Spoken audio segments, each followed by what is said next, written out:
देवी या गणोबा। देवी तुम्ही बोलावलं असं कळालं आणि लागलीत आलं बघा।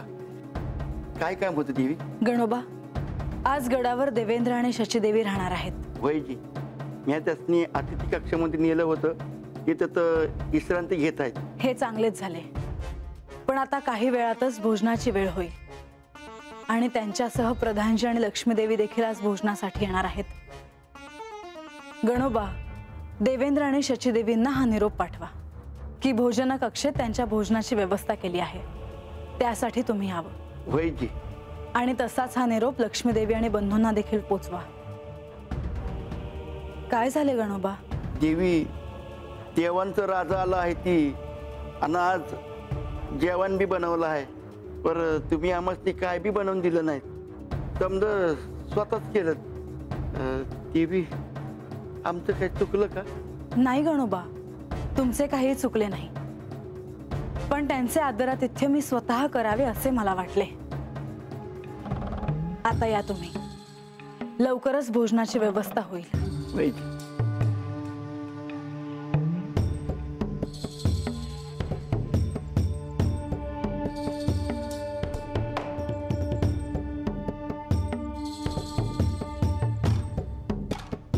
अंतपुरात भोजनाची व्यवस्था करण्यात येणार आहे। सारं काही मी स्वतः पाहणार आहे। देवेंद्र आणि शचीदेवींच्या आदरातिथ्यात काहीही कमतरता राहू नये। माणसा, तू स्वतः त्यांना थांबायला सांगितलंस, हे उत्तम केलंस। अर्थात ते जेजुरीचे अतिथी आहेत आणि बानूचे माता पिता।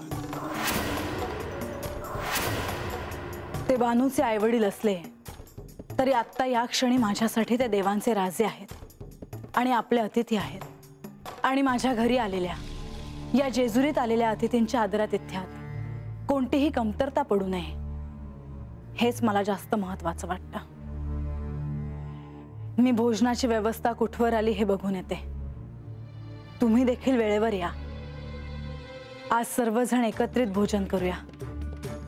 आज बऱ्याच दिवसांनी गडावर हा योग आला आहे। होय, येते मी।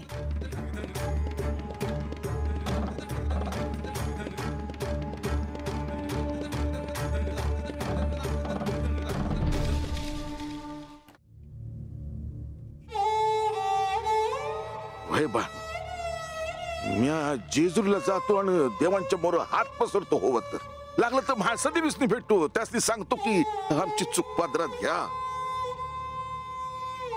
माया पोरीला जेजुरीत राहू द्या जी।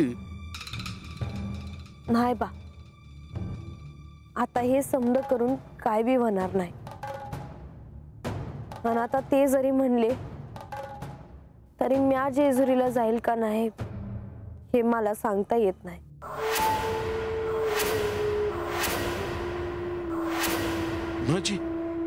मग वय बा, आणि तू भी आता जेजुरीला जाऊ नकस। मला एक सांगशील का? काय? अशी दिसभर दार लावून आत काय करत असतेस ग तू?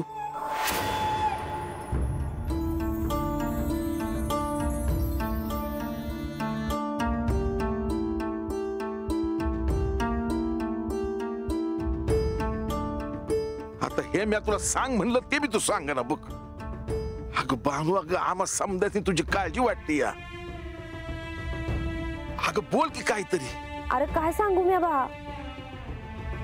बा, मी तुला एवढंच सांगते, मी आत खोलीत एकली काय करत असते हे जर मला देवांनी सांगायला सांगितलं तरच मी तुला सांगल। म्हणजे देव जर मला तुला हे सांग म्हणले तरच मला तुला ते सांगता येईल।